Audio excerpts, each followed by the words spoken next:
مولاي صل وسلم دائما أبدا على حبيبك خير الخلق كلهم. مولاي صل وسلم دائما أبدا على. بسم الله الرحمن الرحيم. السلام عليكم ورحمة الله وبركاته.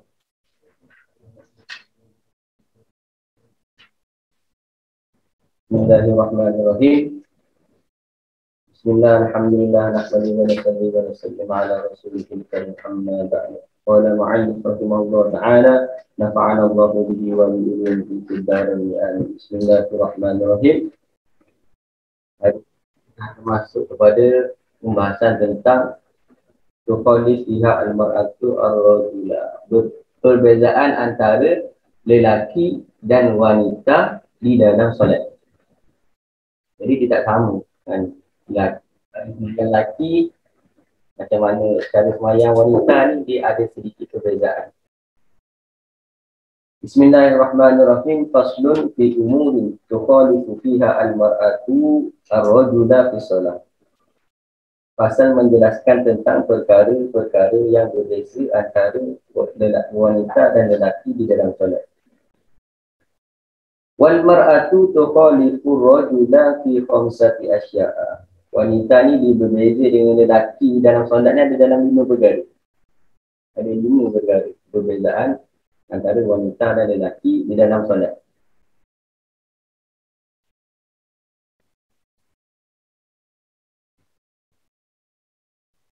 Yang pertama, farrajulu yujafi ay yarfa'u bil faqaihi an janbayhi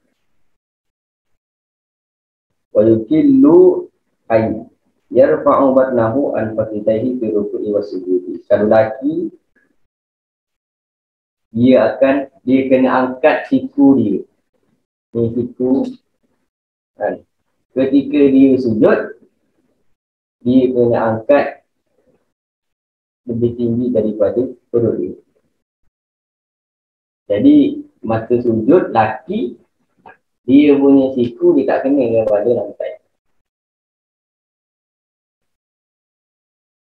Dan juga masih dalam nombor yang sama, perut dia tu tak melekat pada, tak bersentuhan kepada peha dia. Perut dia tak kena peha. Tapi kalau perut Nazmi ni, kalau sujud perut kena peha tak? Tak kena kan?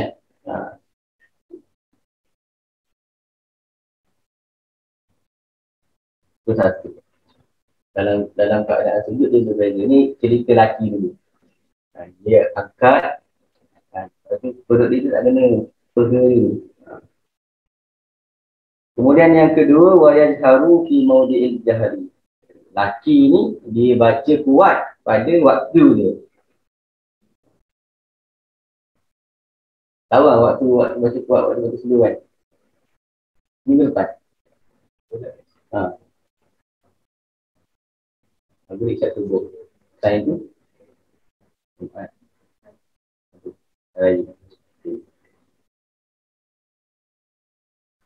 Kemudian yang ketiga, wa idza nabahu syai'un fi shalah sabbaha. Kalau ada sesuatu kekeliruan ataupun sesuatu yang terjadi di dalam solat, bagi lelaki dia mengucapkan subhanallah. Contoh, imam baca salah, jadi makmum baca subhanallah. Ini untuk lelaki. Fayaqulu subhanallah bi qasdi dzikri faqat. Sekarang pembahasan tentang untuk menjelaskan subhanallah tadi tu. Maka fayaqulu subhanallah bi qasdi dzikri faqat. Syarat untuk sebut subhanallah ni dalam solat ni. Yang pertama dia boleh dengan niat zikir saja. Dia sebut macam dia dengar imam salah tu baca dia niat zikir dia sebut subhanallah. Au ma'i'lani, ataupun dia sebut subhanallah tu dengan niat zikir dan niat nak bagi tahu. Au atlaqa, ataupun dia tak ada niat apa-apa. Dia saja subhanallah. Lam tabtul solatuhu, maka solat dia tak batal.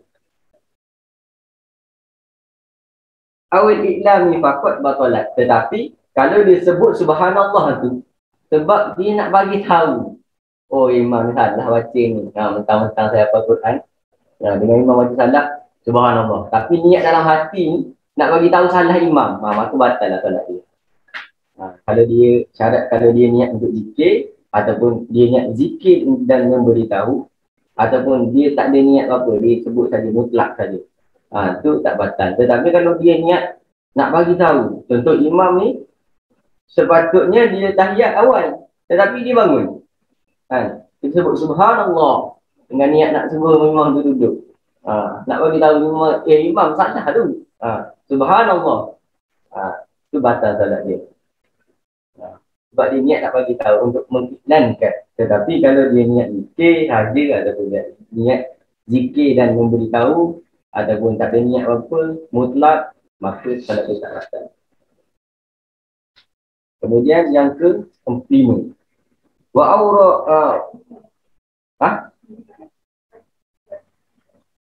Mempat.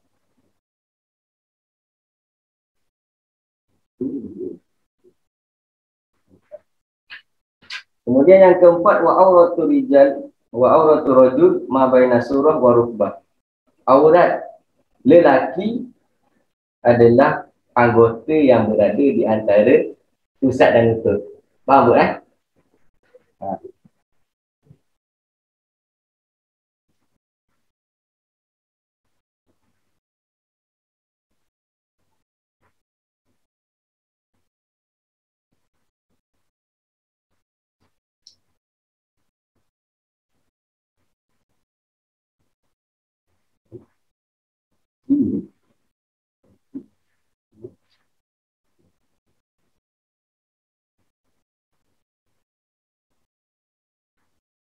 Kemudian sekarang perempuan.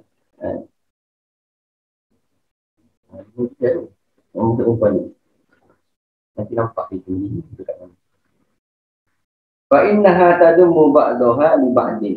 Kalau perempuan ketika pertama ketika sujud tadi. Kalau laki dia tak dia tak tempelkan dia punya anggota badan tu. Kalau perempuan dia menempelkan badan dia. Faham tak? Tadumu ba'daha li ba'din. Kalau laki tadi kan perut dia tak kena berat. Lepas tu tangan dia tu angkat. Kalau perempuan tangan dia macam ni. Lepas tu perut dia kena berat. Dia jadi kecil.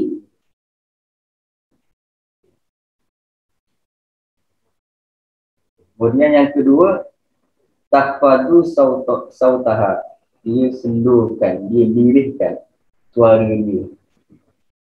Bila insolat bihadrati rijali ajnabi. Ketika dia solat itu ada lelaki ajnabi. Siapa lelaki ajnabi itu? Orang lain, orang luar.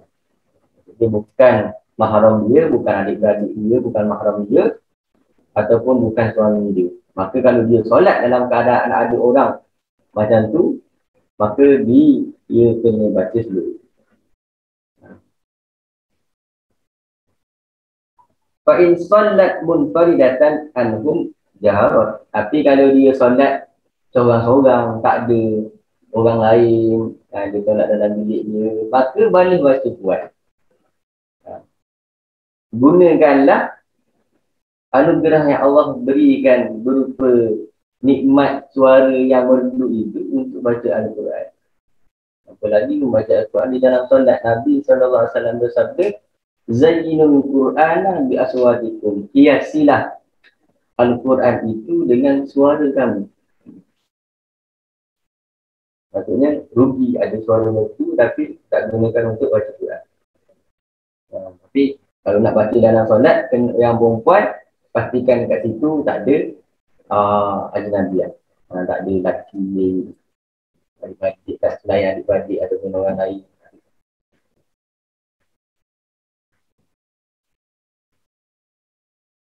Satu nombor berapa? Satu kan?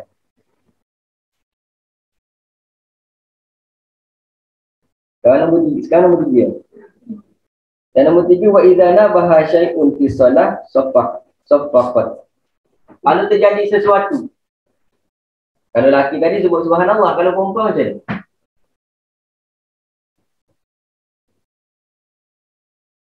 Siap. Macam ni. Tak tahu. Allah. Wah. Macam tu. Allah juga. Salah. Macam ni kan? Ada yang tahu tak? Wa idza naba syai'un fi solat, safaqat, kalau terjadi sesuatu, maka dianjurkan untuk tepuk tangan. Tapi tepuk tangan macam mana dulu? Bukan macam awak buat tepuk semangat macam tu. Bidar bil yumna ala zahri yusra. Dia ketuk, dia tepuk yang ni orang panggil apa? Bahagian mana? Belakang tapak tangan kanan ke belakang tapak tangan kiri. Faham? Sebab dia semayang tu senyap. So imam dia tu tahu. Walau darabat batnan bi ba'din bi qasdil la'ab walau qalilan ma'in tahrim batalat salatah. Tapi kalau dia pukul, ni apa orang panggil? Tapak tangan. Tapak tangan dengan tapak tangan. Bi qasdil la'ab, dengan niat untuk bermain-main. Walau qalilan, walaupun sekali je. Macam tu kan. Jadi bukan dia nak bunuh lalat. Bezanya solatnya sahabat dengan solatnya umat kegaman ni. Kalau sahabat tu dia tengah solat, ada orang panah dia nak cabut nyawa dia, tak terkesan. Tapi kalau umat zaman sekarang ni, sambil solat tu dia boleh membunuh dia. Dengan sujud ada semut lah. Ada nyamuk kan, pak dia bagi. Masa semuanya dia membunuh. Kalau dia tepuk macam tadi tu, ma'in mitahrim, dia tahu benda tu haram, maka batalat solat Tuhan, solat dia batal. Ini nombor apa?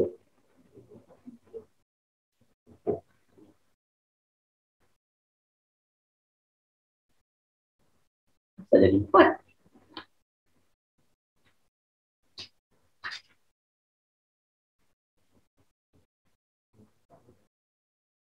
Yang keempat apa dah?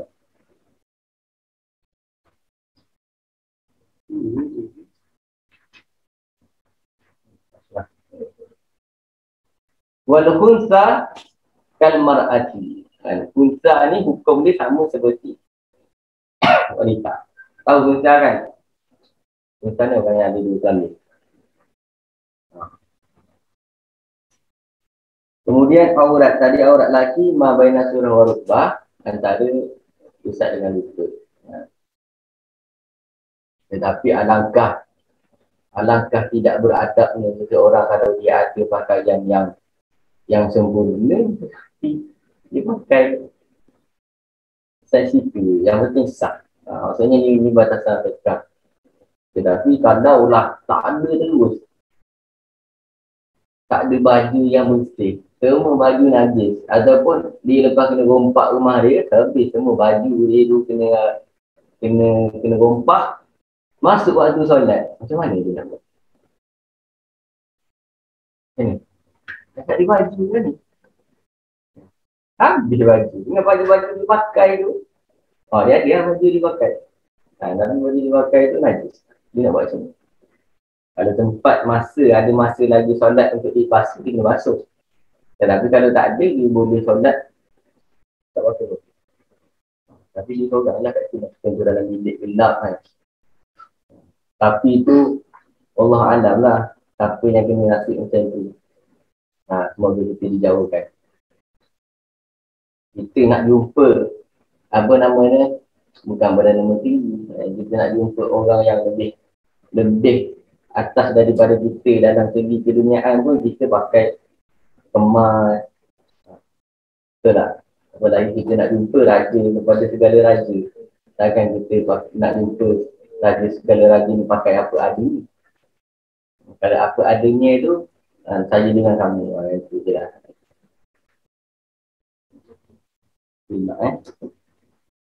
Kemudian aurat. Wajami ubadanil mar'anti huruf auratu illa wajahaha wa kaffaiha.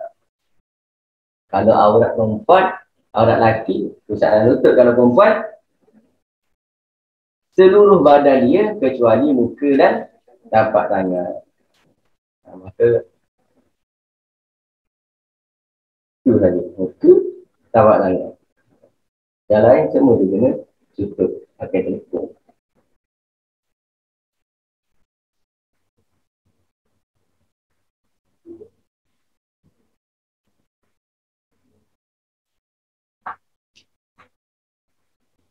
Wahadihi auratuha fi solat. Ini adalah aurat wanita di dalam solat. Seluruh tubuh badan kecuali muka dan tapak tangan. Hadihi auratuha fi solat. Ini adalah aurat wanita di dalam solat. Amal kharijas solat. Adapun kalau di luar solat, fa auratuha jami'u badaniha. Aurat wanita di luar solat seluruh badan dia. Tak ada kecuali. Kalau dalam solat, seluruh badan kecuali muka dan tapak tangan. So, muka dan tapak tangan boleh kita tutup.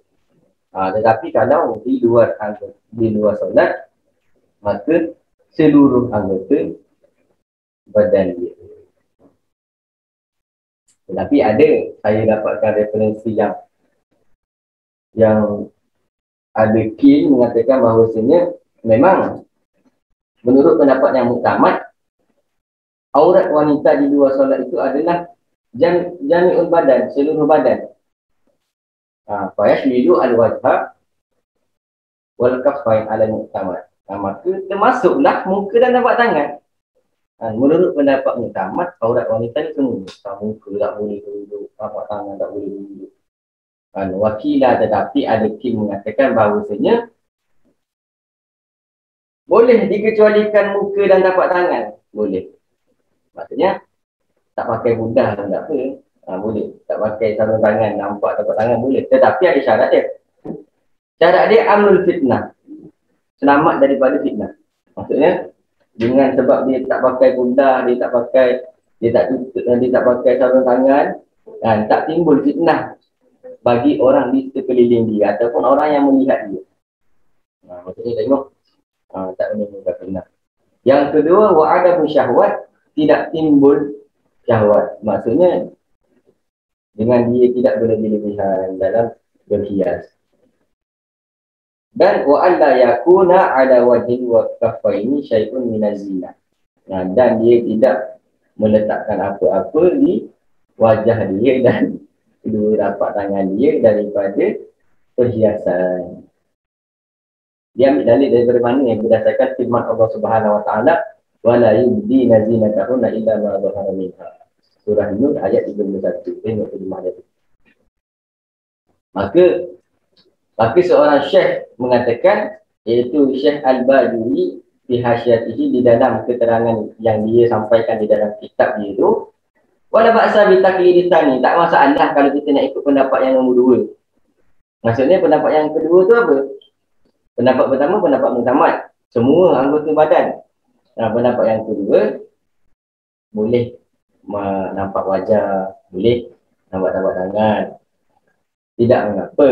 La siyama fi hadhiz zaman, apalagi kita hidup di zaman ini, allazi kadar fihi furujun nisa fi tarki wal aswaq. Sebab ramainya wanita-wanita yang keluar daripada rumah, ada dekat jalan, ada di pasar, kalau macam dulu memang perempuan dia duduk rumah dia. Sebab sekarang ni memang tak dapat nak hindak. Sebab ramai orang dah kerja kan.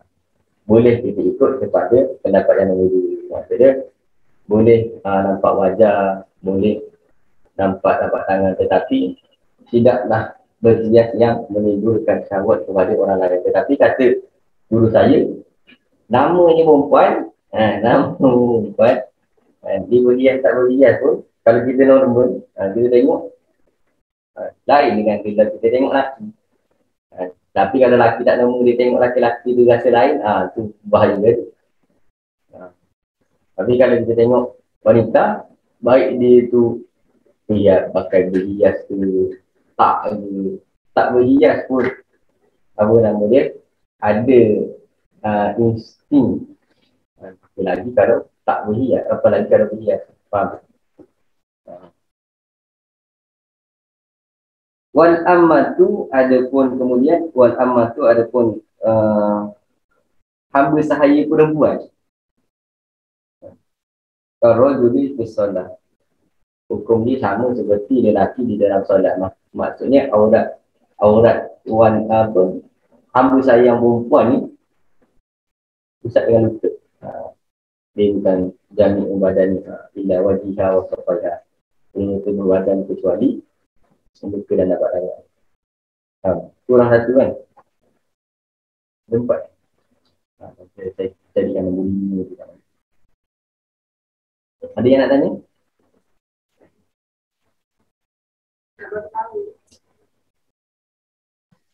Assalamualaikum. Saya nak tanya. Kalau macam tadi kan, kalau perempuan kan, dia kena tepuk kan. Tapi kalau dia tak ada tangan, maksud Fira tangan dia sakit ke, tangan dia patah ke, dia nak tepuk je lah. Macam dia tak boleh nak guna tangan. Lepas tu yang seterusnya, kalau yang lelaki tu, tak kisahlah lelaki ke perempuan ke buncit. Dia terkena. So, macam mana pula? Dia tak membatalkan solat kalau yang pasal tu buncit tu. Tetapi berbezaan antara kaifiat solat perempuan dengan lelaki, dia berbeza tu kat situ. Maksudnya kalau kena sebab perut dia besar, perut dia besar. Lepas tu nak biar tak kena, dia hari tersebut. Dah lah, bila kita sujud tu, graviti kat bawah, perut kita ke bawah lah. Inilah betul. Hikmah dia kat sini, biar tak kena macam mana. Itulah. Faham? Yang tangan tadi? Kalau yang tangan untuk perempuan tu, dia tak boleh nak pakai tangan dia kan. Sebab tangan dia sakit kan. Tapi dia dalam keadaan yang dia tahu bahawasanya ada kekeliruan dan dia nak tegur. Macam tu. Kalau Ustaz cakap kalau tegur batal kan? Kalau niat tegur. Maksudnya dia tegur. Yang tu yang subhanallah tadi, dia niat tegur saja. Kita memang tak boleh tegur imam Boleh. Niat tegur dengan niat zikir, dia kena masuk dua. Kalau tegur saja tak boleh. Faham tak? Contoh macam imam tu macam tadi, dia sepatutnya dia termasuk tu tahiyat awal. Tetapi dia bangun. Benda tu kan keliru. Salah. So untuk tegur imam itu kena dengan niat zikir. Subhanallah, dan dia niat untuk menyampaikan kekeliruan tu. Sama juga dengan tapak tangan tadi. Tapi kalau dia tak ada, nanti saya cari macam mana solusi dia. Ataupun dia tak payah tegur, dah tangan tak ada, nak buat macam mana? Boleh ke dia sebut subhanallah? Nanti saya cari referensi dia. Kalau gatal-gatal tak apa kan? Kalau gatal? Gatal kadang-kadang gitu. Okey, kita diam lah. Kalau kita tengah semayang, kita rasa macam gatal, tak boleh garu kan. Kalau nak garu dalam solat boleh, tetapi pergerakan tu tidaklah melebihi 3 pergerakan yang berturut-turut dan pergerakan yang besar. Kalau pergerakan yang kecil tak kisah. Contoh macam ni. Ni pergerakan sendi yang kecil. Contoh gatal kat sini. Garu macam ni. Tetapi kalau gerak anggota yang besar, contoh ni, atau langkah kaki, contoh dia garu macam ni. 1, 2, 3, berturut-turut batal. Tetapi kalau tak berturut, boleh. 1, 2, 1, 1, 1. Kalau 1, 2. Faham tak? Sama juga macam melangkah. Contoh, contohnya macam ni.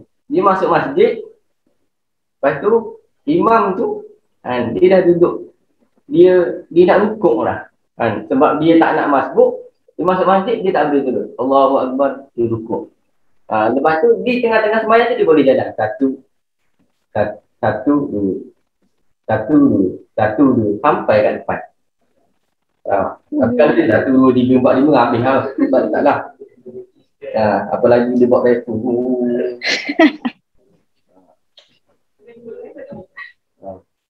Tapi kalau 1, 2, okay, stop. And then 1, 2. So dia bukan 3 pergerakan yang berturut-turut. Kalau langkah besar boleh lah. Boleh. Langkah besar. Tapi kalau lompat batal. Okay.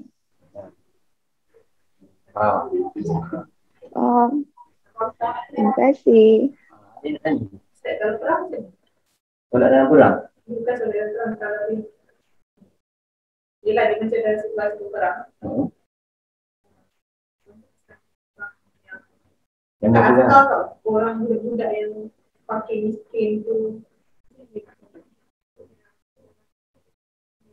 Pakai dia pakai macam tak elok. Dia perang kan mungkin. Oh, macam yang kat Gaza sekarang itu macam tu.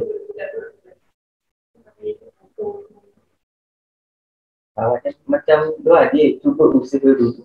Kalau tak ada, dia semuanya macam tu je lah. Macam mana ada ni. Sebab dah tak ada lah.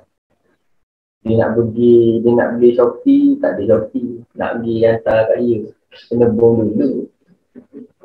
Dia tak ada kedai, mungkin dia nak beli Shopee je.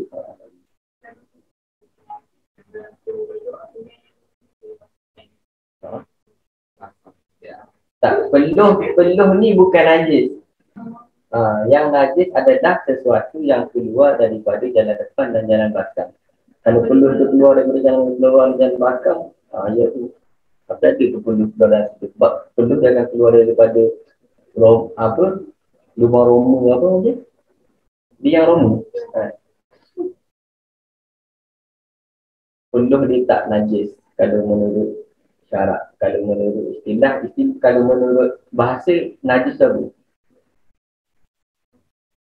Sesuatu yang kotor kan. Tapi secara bahasa ni kalau dia bukan najis. Secara bahasa maybe lah dia kotor lah. Secara bahasa, tapi dia bukan najis. Kalau najis, orang bila awak nak semayang. Kalau awak kena semayang dalam masjid ada aircon lah. Kalau semayang dalam masjid yang tak ada aircon yang panas, Allah waskan. Ini namanya. Dia tak najis. Sebab walaupun berpeluh dia tu macam mana orang kata banjir. Tak najis.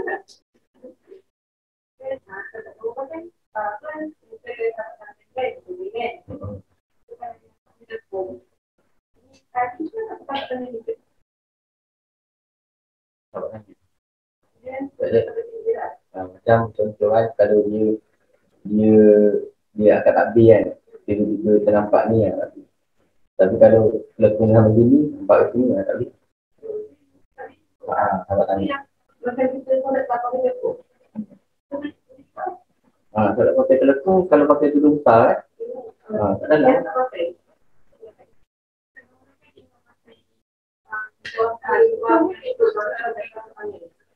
Pakai ni, pakai sarung tangan. Maksudnya kita tak tangan je.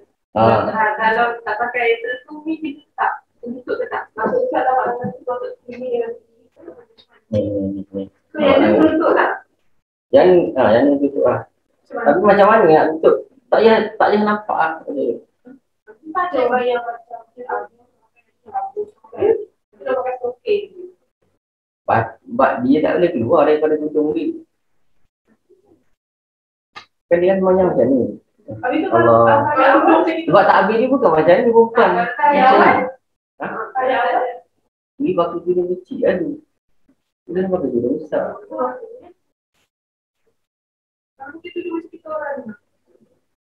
Baju tak.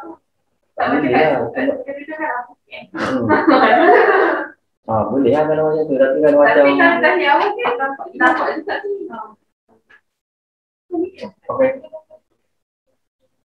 Pakai esok tapi esok kan. Ini sampai kau dia. Kena pakai esok dan sampai sini kan. Ada kan.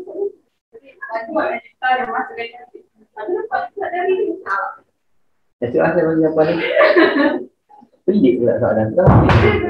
Sebab biasa kita tengok orang main pakai suit. Sebab yang biasa saya tengok orang soldat tu sebagai telekung tak pun dia pakai jubah dengan tudung besar tu masuk itu pada dalam salim daiman abada ala habibika khairil khalqi kullihim huwal habibul ladzi turja syafa'atuhu di kulli hawlin minal ahwali muqtahimi ya rabbi bil mustafa balligh maqasidana lana ma madha ya wasi'al karami ya arhamar rahimin ya arhamar rahimin ya arhamar rahimin farij 'alal muslimin ya rabbana a'tarafna bi annana aqtarafna wa anana